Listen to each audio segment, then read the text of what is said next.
এই যে সোরের মাইয়া সোরের বউ দেখ কাকার কতদিন করে কইছি রেগুলার এলাকাতে বাইরে কইরা দেন গ্রামের পরিবেশটাই নষ্ট বানায় ফলাইছে রাতে একটু ঘুমাইতে পারি না টেনশনে। কমরেড কি অবস্থা? না কমরেড একটা সমস্যায় পড়ে গেছে। ঢাকায় যাবো কি যাবো না এটা নিয়ে হেভি কনফিউশন আছে। চোরের সংসার করতে কপাল আমার। এই তুই খাস না কে? খামো না। খাইস না, না খায় শুটকি দিয়া মর, আমি বাসি। চুরি না কইরা যদি মাটিও কাটতা আমি মানুষের কইতে পারতাম আমার বাপে ভালো একটা কিছু কইরা খায়। ঘরে আমার কথার কোনো মান নাই, এই করে ভাত আমি খাই না। কয়দিন খাবি না?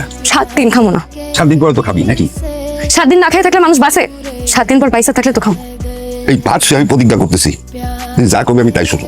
ভাত খা, খা, ভাত দাও। তবে আমি একটা কথা কইয়ে দিই, আমি এখন থেকে আর কলেজে যাবো না। কলেজ যাইবি না কেন? কলেজ যাবে না কেন বুঝেন না? আপনি যদি এইটাই বুঝতেন তাহলে চুরি করতে যাইতেন না। যাজ্ঞা যাওয়ার দরকার নেই, লেখাপড়া করার দরকার নেই। কত চাই পড়ালেখা করাটা আমার কত বড় স্বপ্ন আছে। খামো না তোমাকে ঘরের ভাত। এই ভাত নষ্ট করে না ময়না।